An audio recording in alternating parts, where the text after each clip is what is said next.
इस चर्चा में आपका स्वागत है। आज हम भारत से जुड़ी कुछ हाल की अहम खबरों पर बात करेंगे।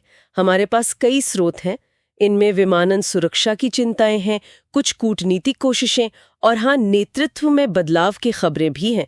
तो चलिए इनका विश्लेषण करते हैं। शुरुआत करते हैं एक बहुत ही दुखद खबर से। एक बड़ी विमानन घटना हुई है जिसने सबको झकझोर दिया है। अहमदाबाद में एयर इंडिया का बोइंग 787 ड्रीमलाइनर विमान दुर्घटनाग्रस्त हो गया। 241 जानें चली गई। बहुत दुखद। एक वीडियो भी आया है, उसमें एकमात्र जीवित बचे हैं विश्वास कुमार रमेश। वो मलबे से दूर जाते दिख रहे हैं। वाकई भयावह है ये। जी हाँ, ये बहुत ही गंभीर हादसा है और इसकी जांच भी काफी तेजी से चल रही है। गृह सचिव की अध्यक्षता में एक टीम बनाई गई है जो सुरक्षा प्रोटोकॉल पर सिफारिशें देगी। और हाँ, एक दिलचस्प बात सामने आ रही है शुरुआती जांच में। कॉकपिट वॉइस रिकॉर्डर से ऐसा लग रहा है कि शायद एक दुर्लभ रैम एयर टरबाइन, जिसे RAT कहते हैं, वो खुल गया था। RAM air turbine? अच्छा, ये क्या होता है और इसका खुलना क्यों इतना अहम है? देखिए, ये एक छोटी सी पवन टरबाइन होती है। ये तब काम आती है जब विमान के मुख्य इंजन, दोनों ही इंजन पूरी तरह फेल हो जाएं। तो ये इमरजेंसी में बिजली और हाइड्रोलिक पावर देती है।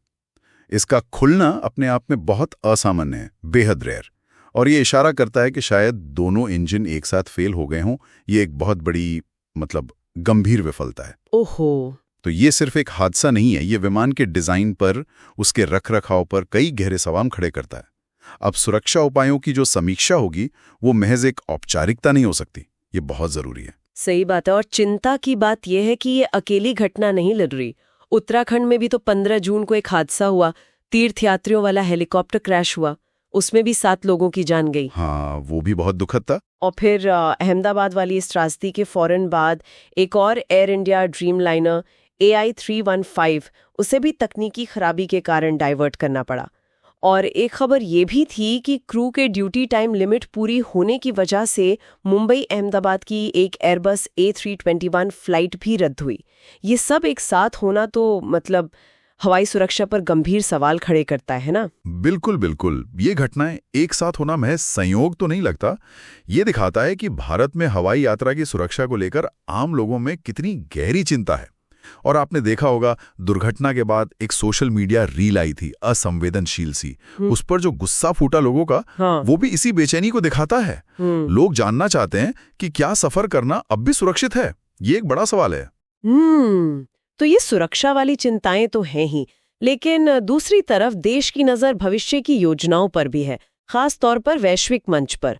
प्रधानमंत्री मोदी ने उम्मीद जताई है कि 2025 के अंत तक भारत और यूरोपीय संघ के बीच मुक्त व्यापार समझौता FTA हो जाएगा, और इसमें साइप्रस का समर्थन भी मिला है। वो 2026 में EU की अध्यक्षता करेंगे। हाँ, और अगर हम इसे बड़े परिप्रेक्ष्य में देखें तो ये FTA भारत के लिए सिर्फ एक व्यापार समझौता नहीं है। ये आज के बदलते वैश्विक सप्लाई चेन, भारत की बढ़ती अर्थव्यवस्था और तकनीकी विकास के दौर में भारत की स्थिति को और मजबूत करने का एक बहुत अहम जरिया बन सकता है।